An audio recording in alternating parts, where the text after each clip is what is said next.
وَأَمَّا الَّذِينَ سُعِدُوا فَفِي الْجَنَّةِ خَالِدِينَ فِيهَا مَا دَامَتِ السَّمَاوَاتُ وَالْأَرْضُ إِلَّا مَا شَاءَ رَبُّكَ عَطَاءً غَيْرَ مَجْذُوذٍ.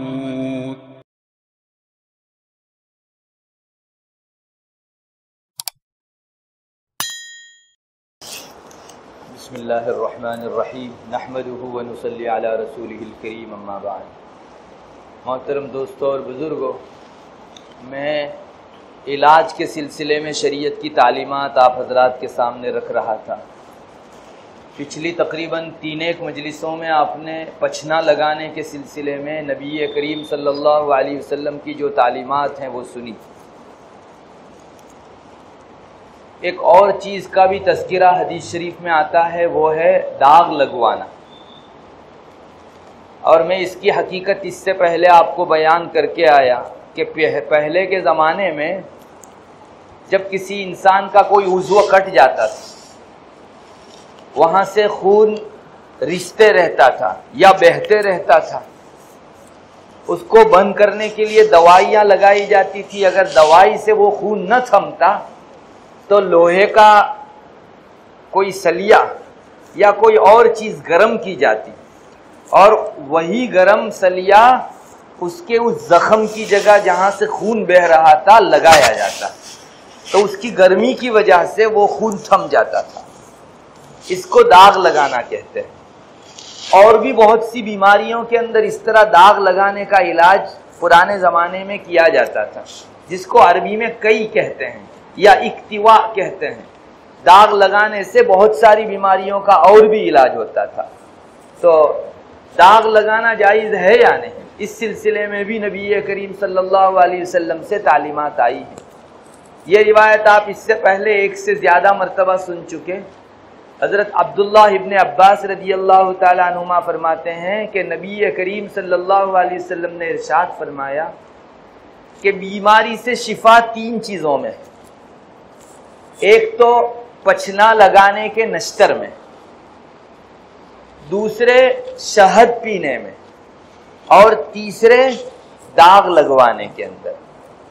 یہ روایت بیان کرنے کے بعد آپ صلی اللہ علیہ وسلم نے فرمایا لیکن میں اپنے امتیوں کو داغ لگوانے سے منع کرتا ہوں. بخاری شریف کی یہ روایت ہے. تو اس میں 2 چیزوں کے متعلق تو آپ نے سن لیا کہ پچھنا لگانا یہ ایک مستقل علاج ہے، آپ صلی اللہ علیہ وسلم خود بھی لگاتے تھے اور امتیوں کو بھی فرماتے تھے. شہد میں شفا ہے، قرآن میں بھی آ گیا اور نبی کریم صلی اللہ علیہ وسلم کی حدیثوں سے بھی میں سنا کر آیا. یہ تیسری چیز جو داغ لگوانا ہے، اس کے ذیل میں ہمارے محدثین خصوصاً ہمارے اکابرین دیوبند وہ فرماتے ہیں کہ اس داغ لگوانے میں عمل جراحی جس کو سرجری کہا جاتا ہے، اس کا حکم رسول اکرم صلی اللہ علیہ وسلم نے ذکر فرمایا. ہمارے یہاں جو علاج ہوتے ہیں، ایک تو آپ بیمار ہو تو دوائی دی جاتی ہے، اس دوائی کو پی کر کوئی آدمی شفا یاب ہوتا ہے، اور بعض مرتبہ جب دوائی سے کام نہیں چلتا تو سرجری کروائی جاتی ہے. تو کیا سرجری کی شریعت میں اجازت ہے؟ یہ روایت نبی کریم صلی اللہ علیہ وسلم کا ارشاد اس سوال کا جواب ہے. آپ صلی اللہ علیہ وسلم فرماتے تھے کہ میں تو سرجری سے یعنی داغ لگوانے کی اس سسٹم سے منع کرتا ہوں اپنی شریعت کو. ویسے علماء نے فرمایا ہے کہ آپ صلی اللہ علیہ وسلم نے یہاں داغ لگوانے کو جو منع فرمایا وہ کوئی اور وجہ سے نہیں، بلکہ اس زمانے کے اندر ایک خرابی لوگوں میں پھیلی ہوئی تھی. اور وہ خرابی یہ تھی کہ لوگ سمجھتے تھے کہ داغ لگانا یعنی ساری بیماریوں کی دوا. اللہ پر جیسے یقین ویسے داغ لگوانے پر لوگوں کو یقین آنے لگا. یعنی اسباب اختیار کر کے مسبب الاسباب پر بھروسہ کرنے کی لوگوں کے ذہنوں کے اندر بات نہیں تھی، بس سبب ہی سبب. کسی کو کہہ دیا کہ تو داغ لگوا دے تو وہ یہ سمجھتا تھا کہ میری بیماری کو اچھا ہونا ہی ہے، جیسے اللہ تعالیٰ کا فیصلہ قطعی ہوا کرتا ہے. تو لوگوں کی جب ذہنیت ایسی ہونے لگی لوگوں کے دل و دماغ میں داغ لگوانا اتنا زیادہ اہمیت کا حامل ہو گیا کہ اللہ پر جیسے توکل ویسے داغ لگوانے اور سرجری کے اوپر بھروسہ ہونے لگا۔ تو آپ صلی اللہ علیہ وسلم نے فرمایا کہ لوگوں کا عقیدہ خراب ہو رہا ہے، تو میں تو ایسے علاج سے منع کروں گا جس سے لوگوں کا عقیدہ خراب ہو۔ آپ کا جسم درست ہو اور عقیدہ خراب ہو، یہ کون سی صحت ہو گئی؟ یہ تو اور زیادہ بیماری میں انسان الجھ گیا کہ آپ نے ایک علاج کیا اور عقیدہ وہاں اسپتال میں چھوڑ کر آئے، اپنا عقیدہ بگاڑ کر آ گئے۔ اس لیے آپ صلی اللہ علیہ وسلم نے منع فرمایا تھا۔ انشاءاللہ میں اس سلسلے میں آگے آپ حضرات کو دکھاؤں گا کہ آپ صلی اللہ علیہ وسلم نے خود بھی لوگوں کا اس طرح سے علاج فرمانے کی اجازت دی ہے داغ کے ذریعے سے، مگر ایک خاص وجہ تھی، لوگوں کا عقیدہ خراب ہو رہا تھا، اس بنیاد پر آپ نے منع فرمایا تھا۔ اس روایت میں ہمارے لیے ایک بہت بڑا سبق ہے، وہ یہ ہے کہ انسان اپنے بدن میں سرجری کروائے، کوئی چیز کٹواوے یا کسی چیز کا علاج کرائے، یہ چیز بھی شریعت سے معلوم کی جانی چاہیے۔ کیوں اللہ کے رسول صلی اللہ علیہ وسلم سرجری اور ایک علاج کے سلسلے میں اپنا حکم صادر فرما رہے ہیں؟ آپ خود فرما رہے ہیں کہ میں تو منع کرتا ہوں کہ داغ مت لگواؤ۔ آج ہمارے معاشرے کے اندر کون شریعت سے یہ پوچھتا ہے کہ مجھے اس حالت کے اندر اپنے بدن میں سرجری کی اجازت ہے یا نہیں؟ ایک بات یاد رکھیے، ہماری جان اور ہمارا جسم یہ اللہ تبارک و تعالیٰ کی ہمارے پاس امانت ہے۔ کسی انسان کو حق نہیں کہ وہ اپنی جان اپنی سمجھ کر گنوا دے یا اپنے جسم کا کوئی عضو کٹوا دے یا اس کو ضائع کر دے شریعت سے پوچھے بغیر۔ میں آپ کو اس کی مثال دیتا ہوں، اگر دنیا میں کوئی آدمی اس لیے اپنا ہاتھ یا انگلی کٹوانے لگے کہ میرا نام گینس بک آف ورلڈ میں آ جاوے کہ اس آدمی نے انگلی کٹوائی ہے، مجھے بتائیے آپ کی شریعت آپ کو اجازت دے گی؟ جیسے آپ کا مال بے وجہ آپ تلف کر رہے ہیں، یہ فضول خرچی اور حرام کے درجے کی چیز ہے۔ آپ کا جسم بے وجہ اگر آپ خرچ کر رہے ہیں، ضائع کر رہے ہیں، بیکار بنا رہے ہیں، اللہ کے یہاں یہ بھی حرام ہے۔ آپ کا جسم بھی آپ کا نہیں ہے۔ کسی انسان کو اجازت نہیں ہے کہ وہ دنیا میں ناموری کے لیے اپنا عضو کٹواوے یا اس کا دنیاوی اخروی کوئی فائدہ جو شریعت کے دائرے میں پڑتا ہو، ایسا فائدہ نہ ہو ایسی جگہوں کے اوپر اپنے جسم کو زخمی کرے یا اپنے جسم کے اندر کسی عضو کو کٹواوے۔ ہرگز اسلام اس کی اجازت نہیں دیتا۔ جان کے سلسلے میں تو ہم سب لوگ جانتے ہی ہیں کہ خودکشی حرام اسی لیے ہے کہ بھائی میری جان میری نہیں ہے، اللہ نے مجھے جان دی ہے، وہ جہاں کہے گا وہیں میں جان دے سکتا ہوں۔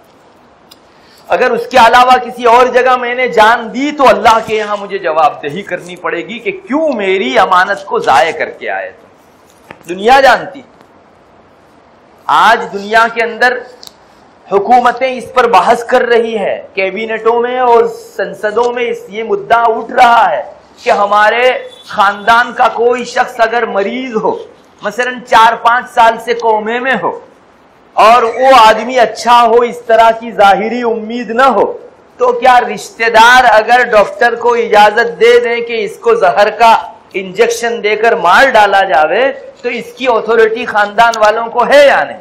اس کا ادھیکار خاندان والوں کو ہے یا نہیں؟ ہمارے ہندوستان میں بھی یہ مسئلہ جو ہے سنسد کے اندر اٹھ چکا ہے، اس کو قانون میں جرم سمجھا جانا چاہیے یا نہیں؟ وہ ڈاکٹر اگر رشتہ داروں کے کہنے سے انجیکشن لگا دے تو کیا وہ مجرم ہوگا؟ جیسے حکومت کے ماتحت رہنے والے کسی انسان کو یوں ہی مار ڈالے تو وہ مجرم ہوتا ہے۔ اس پر بحث چل رہی ہے۔ اسلامی نقطہ نظر اس سلسلے میں بہت صاف ہے۔ ارے رشتہ داروں کو کیا حق پہنچتا ہے کہ وہ کسی کے مار ڈالنے کی اجازت دیں؟ یہ بندہ خود اپنی جان نہیں دے سکتا تو کسی رشتہ دار کو دوسرے کی جان کے متعلق فیصلہ کرنے کی کہاں اجازت؟ اسلام کا نقطہ نظر تو یہ ہے کہ اگر رشتہ دار ایسی اجازت دیں اور سامنے والا آدمی مار ڈالے تو سارے رشتہ دار گنہگار اور ڈاکٹر گنہگار۔ چاہے دنیا کی کوئی چیز آپ کو اجازت دیتی ہو لیکن شریعت آپ کو اجازت نہیں دیتی۔ یہ جان اور جسم آپ کا ہے ہی نہیں، اللہ تبارک و تعالیٰ کا ہے۔ اس نے جہاں کہا وہیں آپ خرچ کر سکتے ہو، اس سے زیادہ آگے پیچھے کہیں خرچ نہیں کر سکتے۔ ارے ایک آدمی کے پاس کھانا موجود ہے، پینا موجود ہے، اگر وہ آدمی نہ کھاوے اور نہ پیوے اور مر جاوے، اللہ تعالیٰ کے یہاں حرام موت مرنے والا آدمی، کھانا نہ کھا کر کوئی آدمی مر جاوے اور پانی نہ پی کر کوئی آدمی مر جاوے کہ مجھے پینا ہی نہیں ہے، کھانا ہی نہیں ہے، اور وہ آدمی مر جاوے گا، اللہ کے یہاں ایک جان کو بلا وجہ تلف کرنے کے جرم کے اندر یہ جو ہے مبتلا ہے۔ اللہ پوچھیں گے کہ میری جان والی امانت تم نے کیوں ضائع کر ڈالی؟ یہ حرام موت مرنے والا ہے، اس کو اجازت نہیں ہے کہ بھوکا رہ کر یا پیاسا رہ کر اپنی جان دے دے۔ اسی لیے ہمارے علماء فرماتے ہیں کہ یہ جو اپواس کے دھرنے ہوتے ہیں ہمارے یہاں بہت چلتے ہیں، بھوکا رہنے کے دھرنے لگاتے ہیں، ہنوز، مسلمان کو اس کی اجازت نہیں ہے، اپنے نفس کو کلفت میں بلا وجہ ڈالنے کی کیا اجازت ہے؟ آپ کے نفس کا اپنے اوپر ایک حق ہے، ان لنفسک علیک حقا، یہ ایک دوسرا قاعدہ ہے شریعت کا بہت بڑا، جس کی وجہ سے جیسے اپنی جان کو اور عضو کو تلف کرنا جائز نہیں، بلا وجہ اس کو کلفت میں اور تکلیف میں اور پریشانی میں ڈالنے کی بھی اجازت نہیں۔ معلوم ہوا کہ ایک انسان بھوکا اور پیاسا رہ کر اپنی جان دینے کا مجاز اور اختیار رکھنے والا نہیں ہے، اللہ کے یہاں اس کو جواب دہی کرنی پڑے گی۔ ارے یہاں تک مسئلہ لکھا ہے کہ کوئی آدمی کسی جگہ پہنچ گیا، کھانے پینے کو کچھ نہیں ہے، ایک سور مرا پڑا ہے، اگر سور کو کھاوے گا تو جان بچے گی اور نہیں کھاوے گا تو مر جاوے گا۔ اس صورت میں سور کو کھا کر اپنی جان بچانا فرض ہے، فرض ہے۔ اگر کوئی انسان نہیں کھائے اور مر جاوے اللہ کے یہاں گنہگار ہوگا۔ کتابوں میں مسئلہ لکھا ہوا ہے، یہ جان آپ کی نہیں ہے، اللہ نے سور کو جب تک حرام کیا تب تک حرام، آج وہی کہہ رہا ہے کہ کھاؤ تو انسان کو کھانا فرض ہو جاوے۔ ہم تو اتنے زیادہ پابند ہیں اپنے جسم و جان میں اور بدن میں، اللہ تبارک و تعالیٰ کے احکام میں، وہ جہاں کہے وہاں جان بچانا ضروری، وہ جہاں کہے وہاں جان دینا ضروری۔